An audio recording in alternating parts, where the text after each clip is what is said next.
Bom dia, Natal, bom dia, Rio Grande do Norte, sejam todos muito bem-vindos ao programa Aprendendo com a Igreja, produzido pelo setor de comunicação da Arquidiocese de Natal. Hoje é domingo, dia 26 de maio de 2024, data que a Igreja celebra a solenidade da Santíssima Trindade.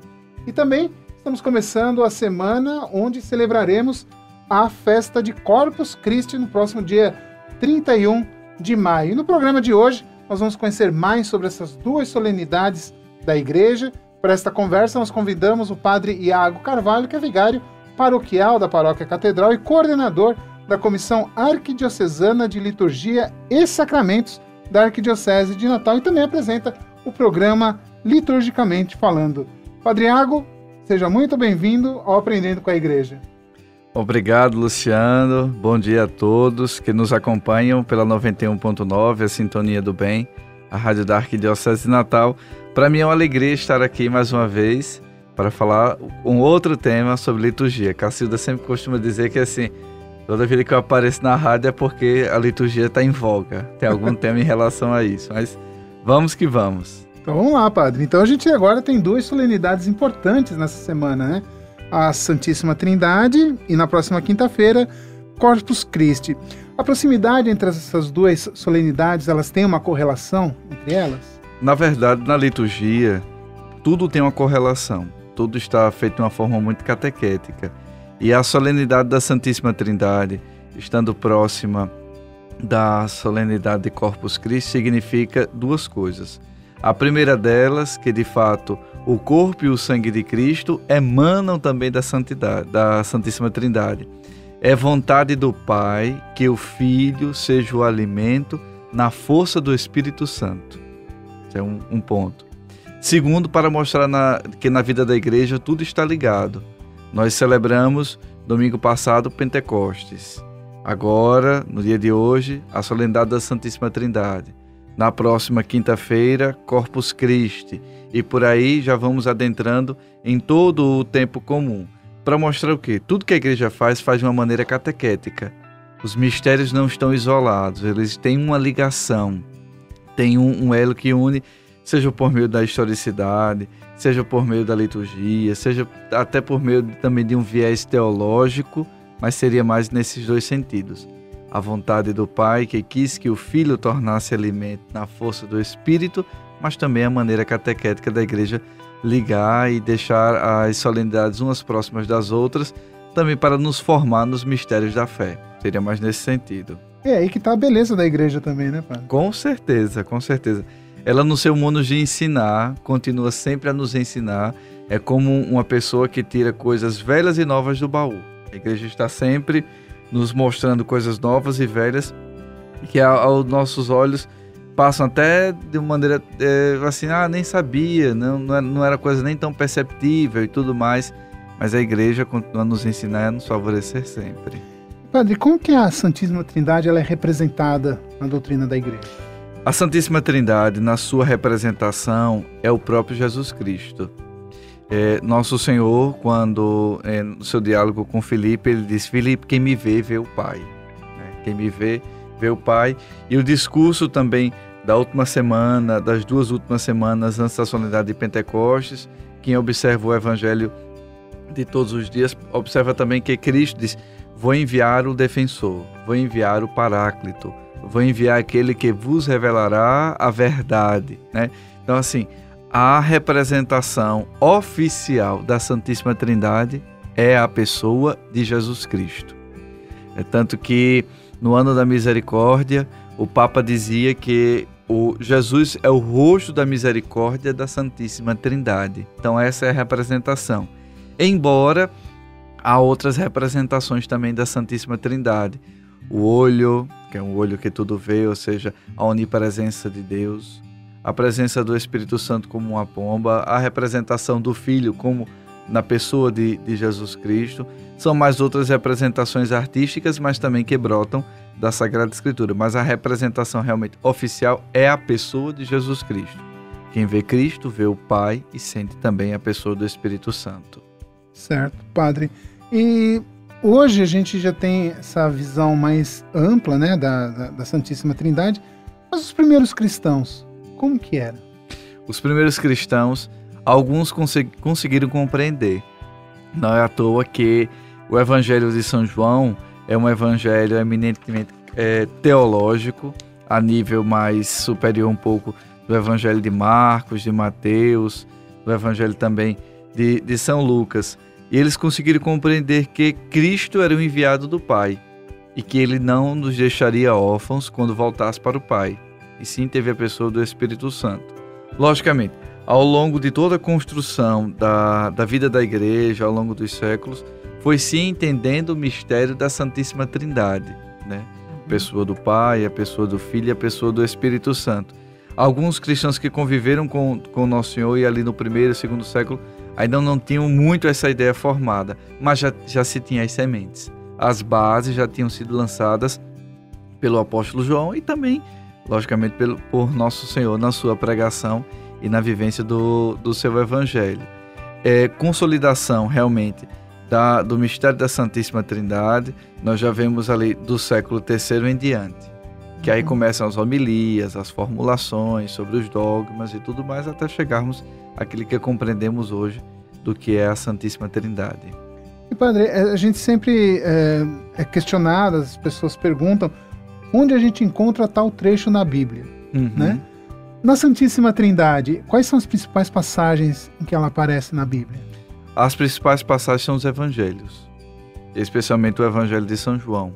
Mas se observarmos também todo o Novo Testamento, as cartas de São Paulo, as cartas de São Pedro, o próprio livro do Apocalipse, todo ele podemos observar os traços da Santíssima Trindade. O primeiro traço é em Gênesis capítulo 1, versículo 26, quando o autor sagrado diz: façamos o homem a nossa imagem e semelhança. Ele coloca no plural, né? Façamos. E a tradução realmente vem desde do hebraico para o grego, para o latim, de fato, é no plural. Façamos. Não é faça-se, é façamos. Então, se for para buscar na historicidade da Sagrada Escritura, numa exegese, Gênesis capítulo 1, versículo 26. Então, esse é o primeiro traço. Lógico, no Antigo Testamento haverá outros sinais também, mas o Novo Testamento está recheado de sinais em relação a próprios traços da Santíssima Trindade.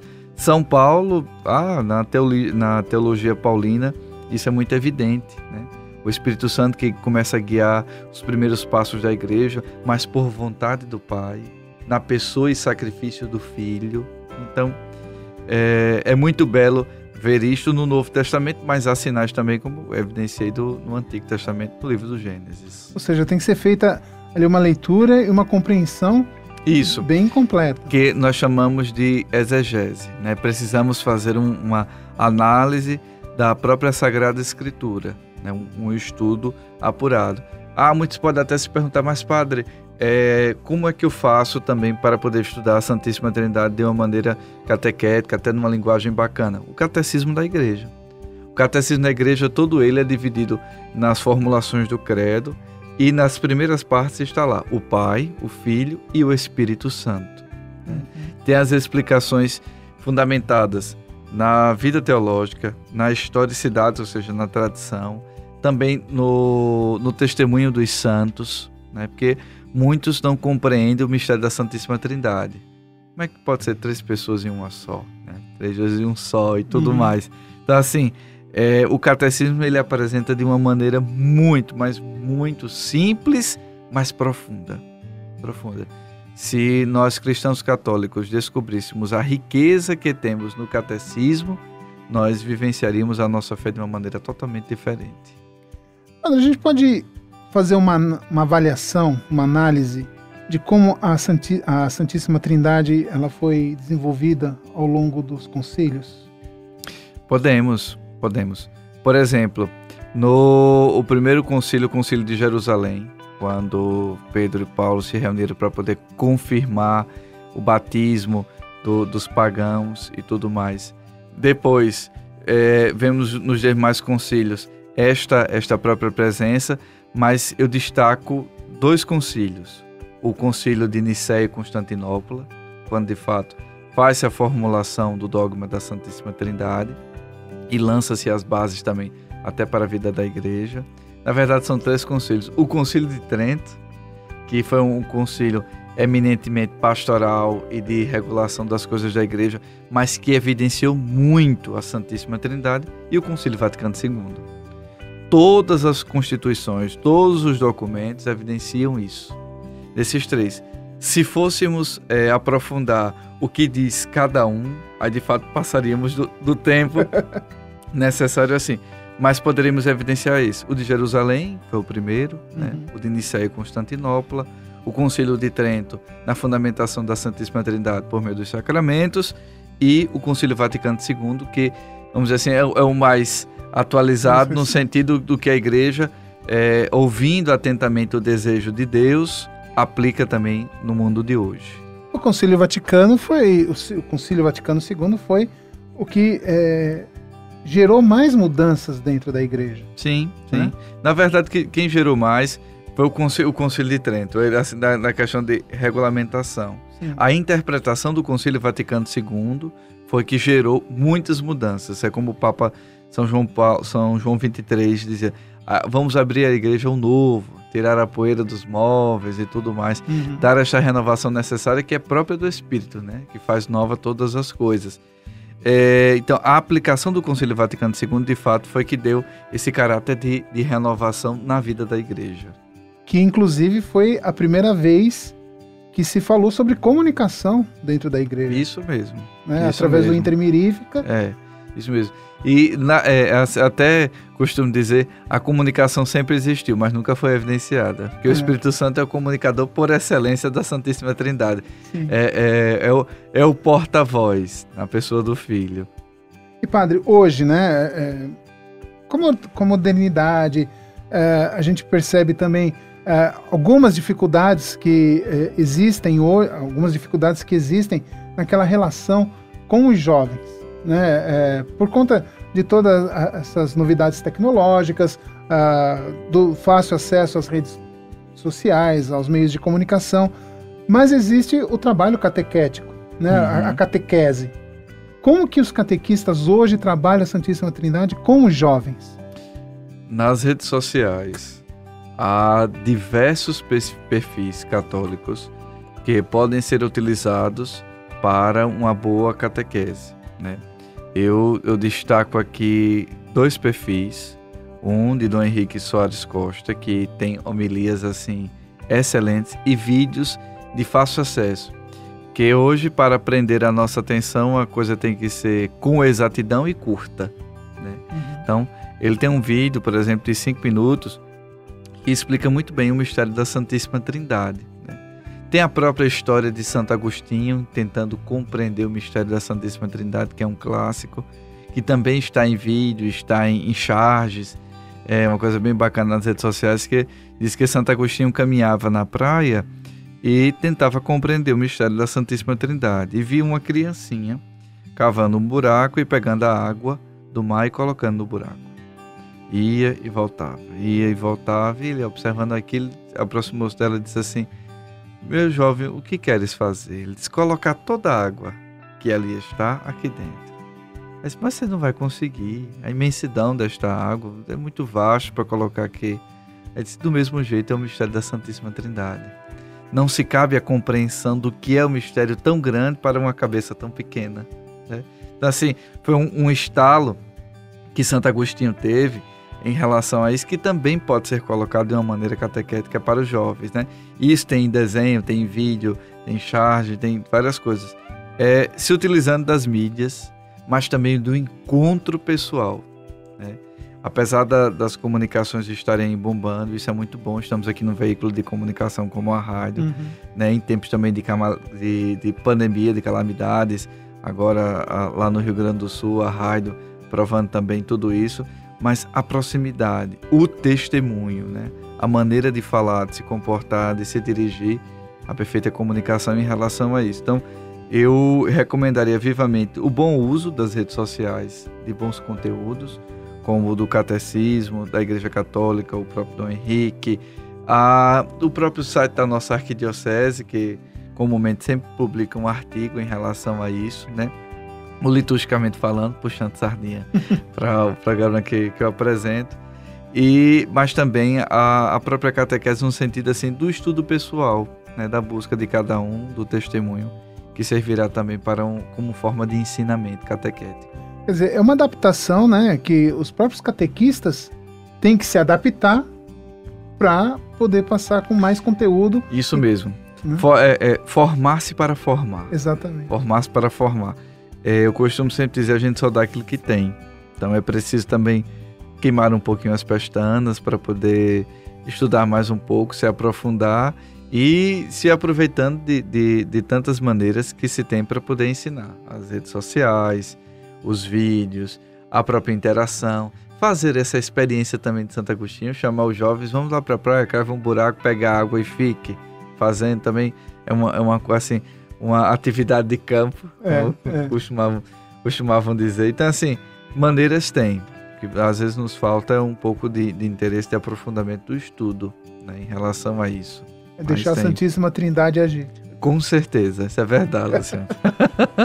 Tá certo, padre. A gente precisa ir um pequeno intervalo aqui no Aprendendo com a Igreja deste domingo, e daqui a pouquinho, então, a gente volta com o segundo bloco, conversando com o padre Iago Carvalho. A gente volta já.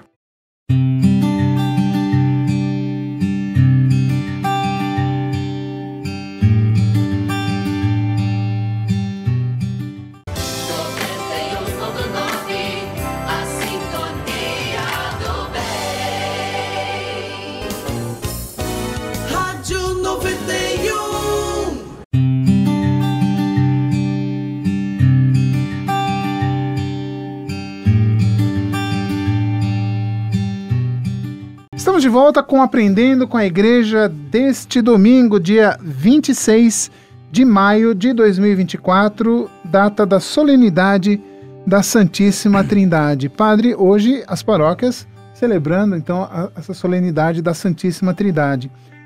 O fiel que está indo para a missa hoje precisa de uma preparação especial? Ele precisa entender que tudo na vida da igreja é por meio da Santíssima Trindade. Todos os sacramentos se iniciam e encerram-se nas suas celebrações da Santíssima Trindade. Pronto, você está indo para a missa agora, você vai perceber isso.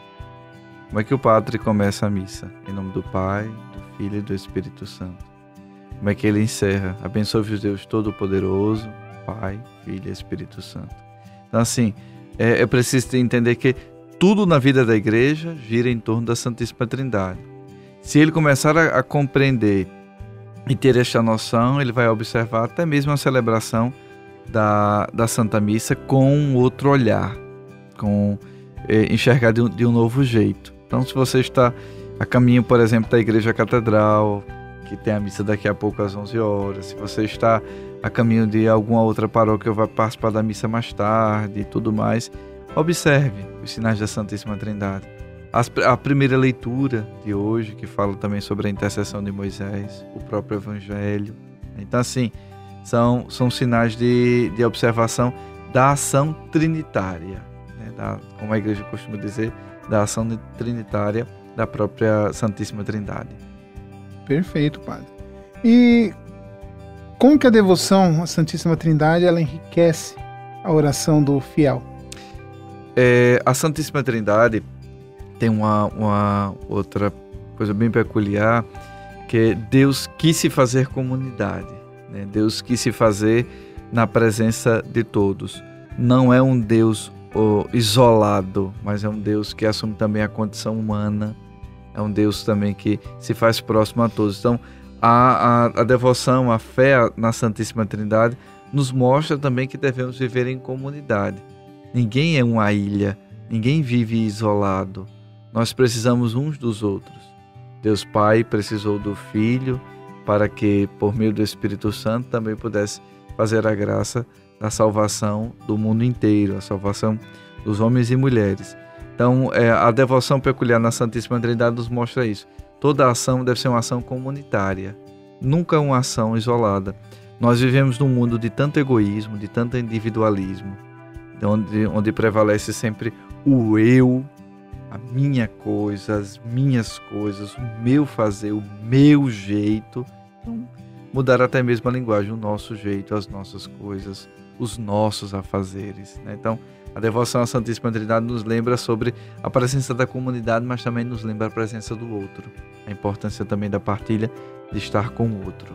E aí voltamos lá no Gênesis, que o senhor falou do façamos a imagem e semelhança. Isso mesmo. Toda a ação de Deus é uma ação trinitária, né? Não é uma ação isolada. Toda ação nossa também deveria ser uma ação comunitária, não uma ação isolada. E para falar em comunitária, a gente percebe muito agora nessa época, é claro, aqui no Rio Grande do Norte, no Nordeste, é diferente em relação ao Sudeste, ao Sul, essa preparação, a devoção dos fiéis, a religiosidade dos fiéis aqui, ela é muito forte, ela é muito evidenciada, né? E a gente percebe muito essa preparação, a gente saindo agora dessa solenidade da Santíssima Trindade e caminhando para Corpus Christi, né? Ela não chega nem ao próximo final de semana, ela vai ser no meio da semana. Isso mesmo. Então você já entra imbuído dessa Santíssima Trindade pro corpo de Cristo. Isso mesmo. Tem gente, inclusive, Luciano, que nessa preparação prepara-se o ano inteiro para este dia. É um desenho para o tapete, as ruas por onde o Santíssimo vai passar. Tem gente que pinta a frente da casa, ou então coloca um altarzinho com a toalha branca, os santos, uma vela, flores, para evidenciar que o Santíssimo também vai passar ali, né? Cristo na Eucaristia, ou seja, a Santíssima Trindade, que se faz presente por meio daquela procissão na Eucaristia. E o interessante dessa preparação é porque o nosso povo ele tem sede da presença de Deus. E ele precisa se expressar de alguma forma. Aí por isso a religiosidade, por isso a preparação, por isso as coisas. Então assim, é muito bom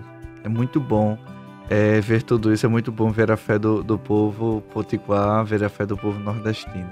O padre João Maria do Nascimento esteve aqui falando do mês mariano, e ele mencionou uma realidade daqui que eu achei muito bonita, e eu até compartilho com o senhor, porque é bonito de você ver, de você presenciar.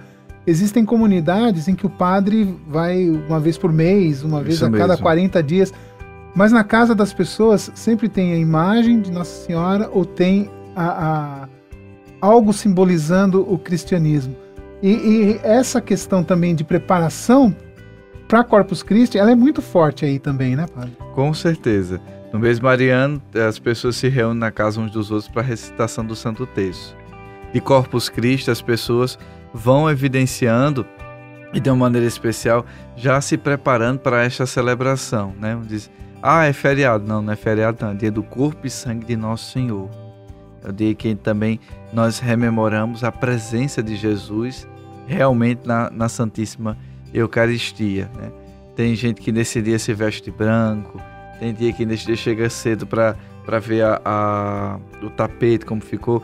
Tem gente que já vem se preparando ao longo do ano, com borra de café, separando sal, tintas, pedrinhas, essas coisas para poder também fazer o tapete. Tem gente que vem somente para montar o tapete, participar da celebração, enfim. É muito belo ver de fato esse desejo de preparação para receber Jesus.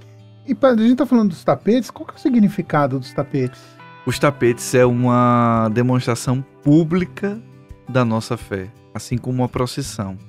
Para que serve os tapetes? É como se preparássemos os caminhos onde Cristo irá passar. Faz uma alusão também, de uma maneira um pouco distante, mas faz, da acolhida de Jesus a Jerusalém, que as pessoas colocaram os ramos, mas também colocaram seus mantos para que Jesus pudesse também passar. É dever do cristão também criar caminhos para que as pessoas cheguem a Cristo. Então o tapete também tem esta ligação. Tem uma outra realidade também, que através do tapete nós demonstramos nosso amor, a nossa fé, o carinho, o zelo e a atenção para com a Santíssima Eucaristia. Tem os símbolos da paróquia, às vezes o brasão, tem os símbolos também eucarísticos, né? O pelicano que se dá como alimento, o próprio ostensório, a própria hóstia consagrada, o trigo, Há outros elementos também no tapete que lembram a vida de Jesus, do Espírito Santo, a mão de Deus que abençoa. Enfim, são demonstrações públicas da fé católica. O tapete seria mais em relação a isso. E também é uma forma também de você dizer assim, eu tenho amor ao nosso Senhor. Estou aqui tecendo os caminhos por onde Ele vai passar. É mais esse sentido também. E depois, no final, a bênção do Santíssimo. Isso, a bênção do Santíssimo Sacramento. Em alguns locais, há 3 locais de bênção do Santíssimo Sacramento. Por exemplo, vou puxar a sardinha aqui para a minha paróquia, a paróquia da Catedral. A solenidade será presidida pelo nosso arcebispo, Dom João. Sairemos da Catedral, daremos a primeira bênção do Santíssimo em frente ao Hospital Varela Santiago. Depois, lá em frente à Praça Cívica, há muitas pessoas por ali. E a terceira bênção na Catedral.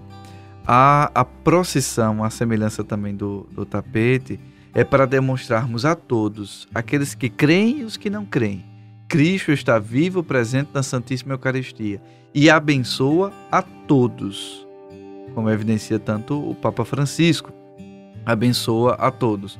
Por isso que na procissão há sempre aquela necessidade de ou levar a vela, ou manter o clima de oração, com cânticos, com louvores, e o Santíssimo Sacramento em destaque, levado num carro elevado, num andor, alguma coisa assim do tipo, para dar destaque, para dizer, Cristo está vivo, presente em nosso meio por meio da Santíssima Eucaristia, e ardentemente espera uma visita sua. Aonde? No Sacrário. Por meio de quê? Da Santa Missa. Ou uma adoração numa quinta-feira, uma adoração pessoal que pode ser feita ao longo da semana. Então, assim, a bênção do Santíssimo está ligada a esta questão também da procissão e também desta veneração pública da fé. E a procissão é um momento bonito, né, padre? Porque até as pessoas que não estão diretamente ligadas àquela procissão, né, elas param o que estão fazendo e se aproveitam. Se aproveita, né, também para fazer esse momento de oração. A procissão do Santíssimo Sacramento foi uma procissão também muito venerada ao longo dos séculos, mas ela teve um up assim, de evidência bem sublime no período da pandemia. Muitas pessoas não podiam sair de casa, então era o Santíssimo que passava na sua rua, né? Nós vimos vários testemunhos de pessoas nas calçadas, de joelho, como eu disse ainda agora, que preparavam também o altar para o Santíssimo passar. Foi muito belo vermos isso, onde o Santíssimo passava abençoando cada casa, abençoando cada lar, fazendo também de cada lar uma igreja, onde ele se fazia presente, fortalecendo naquele tempo de tantas desgraças, de tanta desolação e tristeza. E assim, é muito belo ver que o Santíssimo vai ao encontro daqueles que não vão ao encontro dele, né? Para dizer, ei, estou aqui, preciso também de ti e quero ser adorado e venerado em teu coração. É muito bonito. É muito bonito. Padre, qual que foi a origem histórica da celebração? A celebração de Corpus Christi, ela já tem origem desde o século XI, né? Mas o Papa Urbano IV, a pedido de uma freira chamada Juliana, fez esta celebração porque ela teve algumas revelações no sentido de dizer que a Santíssima Eucaristia precisava ser mais cultuada e venerada, que faltava esta festa na vida da igreja. E ele, atendendo este pedido e também na efervescência de tantos milagres eucarísticos, né? Teve um milagre eucarístico de, se eu não me engano, não sei se foi de Lanciano ou se foi de Orvieto, a memória me falha agora, mas em que um padre, na celebração da Santa Missa, não acreditava que de fato aquilo era o corpo e sangue. E ali se transformou num pedaço de carne do coração e o sangue em sangue humano, né?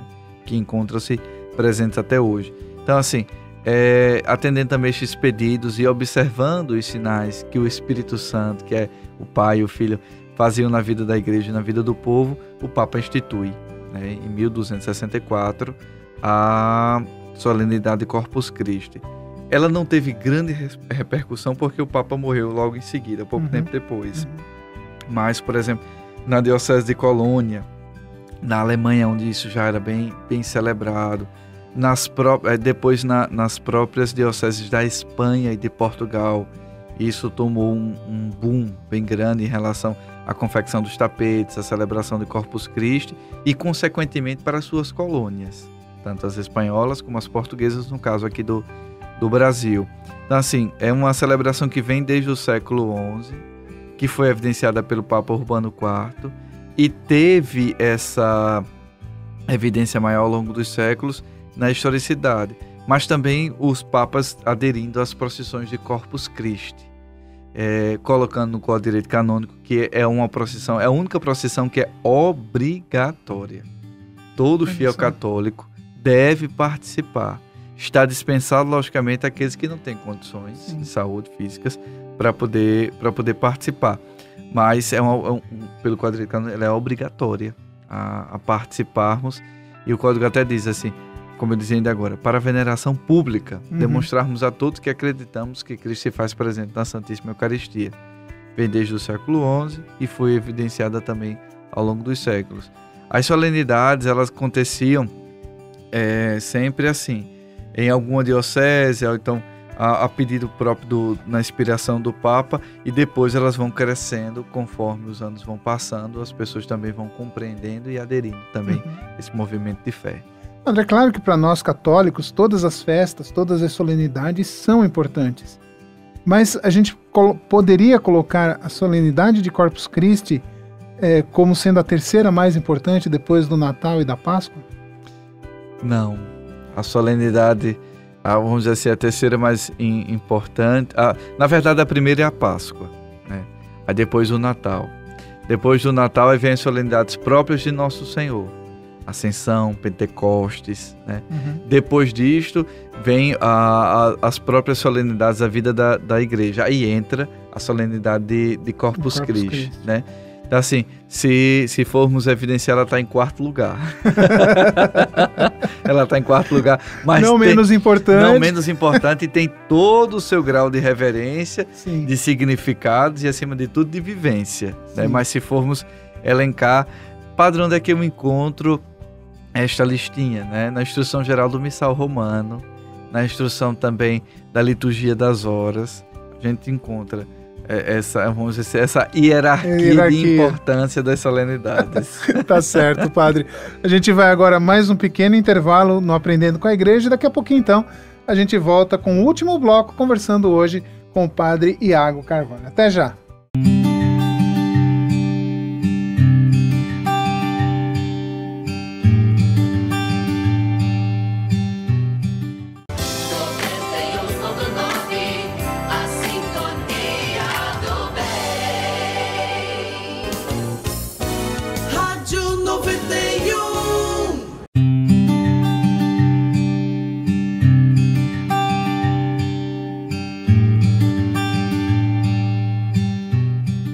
De volta com Aprendendo com a Igreja deste domingo, hoje conversando com o padre Iago Carvalho. Padre, estamos no último bloco e vamos agora, a gente já vinha conversando a respeito da solenidade de Corpus Christi, mas a gente queria saber o seguinte, padre, como que os fiéis eles se preparam espiritualmente para participar dessa solenidade de Corpus Christi? A preparação para a solenidade de Corpus Christi, ela pode ser feita de 3 formas. A primeira delas, nas adorações aos Santíssimos Sacramentos que acontecem praticamente em todas as paróquias, às quintas-feiras, ou então em uma adoração pessoal, né? Você vai criando esta intimidade com Jesus Eucarístico, é um ponto. Outro, é a antecipação das leituras do dia. É tão bonito ver as leituras do dia de Corpus Christi, a segunda leitura da instituição da Eucaristia, a leitura do Evangelho onde Jesus se faz pão, se faz alimento para todas aquelas pessoas, ou seja, por meio da Sagrada Escritura. E o terceiro é uma participação também ativa, no sentido de dizer que na sua paróquia está precisando de gente para a confecção dos tapetes, está precisando de gente para ir nas ruas onde o Santíssimo vai passar, ir de casa em casa, dizer, comadre, compadre, fulano, cicrano, olha, o Santíssimo vai passar aqui, tal dia, tal hora, prepara a sua residência, ele é o morador mais ilustre da nossa comunidade, a pessoa mais importante que aqui está e vai passar por aqui. Então, prepare também a sua residência para poder acolhê-lo, né? Então, assim, ou seja, numa atividade também missionária. Então eu diria essas três: a adoração, a leitura, que é o próprio estudo, há também a participação naquilo que a paróquia está necessitando para fazer, e vou dar mais uma de brinde, né, que é o estudo, né, o estudo de Corpus Christi. Se você colocar até no Google, alguma coisa assim, História da Solenidade de Corpus Christi, ou então Corpus Christi, vai aparecer N matérias em relação a isso, ou então você pode até copiar o link depois dessa entrevista que estará no YouTube, né, da Arquidiocese, e enviar para um amigo. Só ele está aí, para você se aprofundar na história de Corpus Christi. Então, são maneiras também da gente se preparar para a solenidade. Padre, e assim, eu acho particularmente muito bonita essa preparação, a solenidade toda, ela é muito bonita, mas ver o engajamento das pessoas, a dedicação das pessoas, principalmente na confecção dos tapetes, você vê ali a religiosidade e a fé e a devoção das pessoas em montar os tapetes. Acordam, passam a madrugada confeccionando os tapetes. Tem paróquias que passam um dia e meio, tem 2 dias. Tem gente que faz o próprio desenho ali, aí vem uma outra equipe somente para preencher as laterais, outro para fazer os detalhes. Aí observa que tem alguma coisa errada, só eles vão fazer assim e tudo mais, né? Que uma coisa é o roteiro, outra coisa é a gente colocar na prática. Então, assim, é muito bonito. Né? Tem outros que assim, eu não posso me abaixar para poder fazer o tapete, mas eu posso contribuir com o material para a confecção. Né? É uma obra artística de pessoas que nem lidam com isso no seu cotidiano. Não são artistas nem de pintura, nem de constituição ou construção de telas, alguma coisa assim do tipo, mas ali eles são engenheiros, são arquitetos, são artistas plásticos, fazem tudo em amor à Santíssima Eucaristia.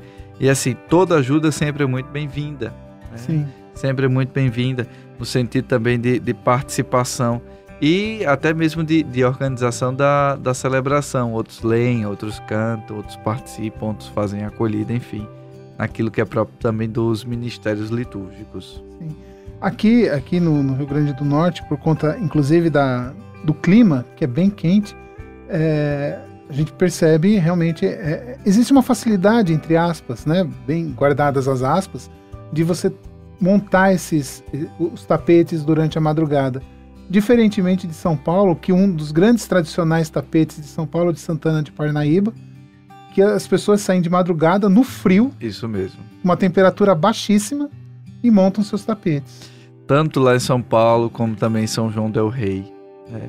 Em Sabará, na verdade ali em Mariana, nas cidades históricas de Minas Gerais, né? Também Ouro Preto, também, que é uma cidade muito bonita em relação à confecção também dos tapetes. Isso é muito bonito de ver. Teve também uma cidade, não me recordo, aqui no Rio Grande do Norte, que onde o Santíssimo passou, todo o percurso foi um tapete. Foi uma coisa muito bonita, só não me recordo onde foi. E demorou praticamente 3 dias, né? Tornou também uma coisa complicada, porque teve que impedir o acesso dos carros a essas vias. Sim. E tudo mais, mas o resultado foi muito bonito, né? Tanto das pessoas que confeccionavam o tapete diante da sua residência, como também aquelas outras que vinham ajudar e tudo mais que faziam, e a passagem do Santíssimo abençoando a todos os lares, a todas as famílias. Foi muito bonita, uma experiência muito bonita mesmo. Agora, padre, o senhor comentou que aqui na Arquidiocese, na nossa paróquia, a Catedral, serão 3 momentos de bênção do Santíssimo, isso. E um deles é em frente ao Hospital Varela Santiago. Isso mesmo. É importante, padre, a gente ressaltar essa parada. Por quê? Porque é um hospital, é um lugar onde as pessoas estão necessitando daquele momento junto com Jesus. Isso mesmo, especialmente as crianças, que é um hospital infantil, né? Então, assim, e também os profissionais da saúde que estão ali, né? Muitas vezes cansados de tanta rotina, de tanto trabalho, também com seus problemas pessoais. E o Santíssimo vem para confirmar, para dizer: eu estou convosco. Vocês não estão sós. Não se sintam isolados, não se sintam sós em relação a isso, né? Eu estou convosco. E é muito bom também evidenciarmos a nossa oração pelos fiéis enfermos, para mostrar que a gente precisa rezar uns pelos outros. Aquilo que a gente dizia lá no primeiro bloco, a ação trinitária, a ação da Santíssima Trindade. rezarmos uns pelos outros. Então, a Paróquia da Catedral, sensível a isso, faz também esta parada em frente ao Hospital Varela Santiago, na oração pelos fiéis, enfermos, de modo especial as crianças que lá estão, os profissionais da saúde, mas também para suscitar as pessoas a rezarem. A oração transforma a nossa vida. A oração muda o percurso da história. Quem reza vive diferente. Então, é uma confirmação até do valor da oração. É um momento também, né, Padre, de a gente, nós, né, enquanto igreja, olharmos para a situação do Rio Grande do Sul e rezar por eles também. Com certeza, com certeza. Até mesmo nas adorações que acontecem antes das celebrações, geralmente as missas de Corpus Christi são à tarde, beirando ali a tardinha, né, porque ainda tem a procissão também para não ficar à noite. Durante todo o dia há um momento de adoração nas paróquias. Então, seria muito importante rezarmos. A Arquidiocese fez até uma campanha recentemente, a campanha continua, para aqui a Arquidiocese Natal, ajudando lá o Regional Sul 3, né? Aqui nós somos o Nordeste 2, lá o Regional Sul 3, nesta campanha. Então, assim, é um momento também de rezarmos pelas famílias, de ser um amparo, de ser um consolo, de ser sinal de esperança para todos eles. É muito bom. Porque realmente ontem eu estava assistindo a uma matéria que mostra justamente aquilo que todo mundo sabia que ia acontecer, mas ninguém queria acreditar que fosse acontecer, que foi o nível das águas começar a baixar, é aquela realidade da destruição mesmo vir à tona. Né? Tanto de a lama que tomou conta de tudo, né? Porque ali era a água e lama, mas também você olhar que, como muitos dizem assim, era um trabalho de uma vida. Foi trabalho de uma vida para poder fazer tudo isso aqui. Eu acho também muito bonito as pessoas, mas estou confiando em Deus, vou recomeçar, estou aqui com coragem, não perdem a esperança e a força de vontade. E a Eucaristia é justamente isso. A Eucaristia é essa motivação de esperança. A Eucaristia é a força que nos concede também de vencermos as dificuldades do dia a dia. A Eucaristia é o remédio da alma, é o sustento da vida, é o passaporte para a vida eterna, no sentido também de ser a nossa força para as dificuldades e os problemas da vida. E a gente sente ali a presença de Cristo, principalmente nas paróquias que foram afetadas. E me chamou muito a atenção um trecho de uma matéria que falava assim: quem sempre ajudou, agora precisa de ajuda. É verdade, é verdade. E assim, é muito bonito ver também o trabalho dos meus irmãos padres do Rio Grande do Sul, que não estão medindo esforços, estão ali 24 horas na assistência espiritual, na assistência material, fazendo tudo aquilo que podem para que a situação que já é de catástrofe seja mínima possível, para dar um conforto, um zelo e um acalento ao povo. Nessa festa, nessa solenidade de Corpus Christi, a gente possa então, né, ter esse olhar também para o Rio Grande do Sul. Assim seja, e ser também sinal de esperança, como a Eucaristia nos pede. Amém. Padre, a gente está chegando ao final do programa. Vamos repetir então a programação para essa solenidade de Corpus Christi aqui na Catedral. Aqui na Paróquia da Catedral, a partir das 8 horas haverá a Santa Missa, logo em seguida a adoração pública do Santíssimo Sacramento até as 15 horas. Às 16 horas haverá a Santa Missa de Corpus Christi, presidida pelo nosso arcebispo, Dom João Santos Cardoso. Em seguida sairemos pela Deodoro até o Hospital Varela Santiago, onde haverá a primeira bênção do Santíssimo Sacramento. Seguiremos ali na lateral da Praça Cívica, e em frente à Praça Cívica a segunda bênção do Santíssimo Sacramento, pela Prudente Moraes toda ela. Entraremos na Apodi, depois da Apodi voltaremos para Deodoro, onde haverá a terceira bênção do Santíssimo Sacramento da nossa Igreja Catedral. É um dia de evidenciarmos a Santíssima Eucaristia. Cristo quis se fazer alimento, Cristo quis se fazer presente em nosso meio, e a Igreja vive da Eucaristia. Ela é a fonte onde emana todo o nosso bem, toda a nossa esperança. Então, procuremos participar de maneira presencial, se não aqui na Catedral, mas também em todas as paróquias que também celebrarão. Então, se você está impedido de fazer isso, então participe pela Rádio 91, pelo canal do YouTube da Arquidiocese, pelo Facebook, Instagram, enfim, mas não deixe também de fazer o seu momento de adoração e veneração à Santíssima Eucaristia. Tá certo, Padre. Muito obrigado pela sua participação. Para mim é sempre uma alegria. Obrigado, padre. Então fica aí o convite do Padre Iago para você que pode vir até a Paróquia Catedral, aqui de Natal, da Arquidiocese de Natal, participar da solenidade de Corpus Christi, ou ainda, é claro, você que está nas outras paróquias, nas outras comunidades, não deixe de participar desta grande solenidade da Igreja Católica. O Aprendendo com a Igreja deste domingo vai ficando por aqui, convidando você a ficar ligado aqui na 91.9 FM, que daqui a pouquinho começa a celebração da Santa Missa, Solenidade da Santíssima Trindade, direto aqui da Catedral Metropolitana de Natal. Tenham todos um excelente final de semana, um abençoado final de semana, uma boa semana e nos encontramos na semana que vem. Até lá!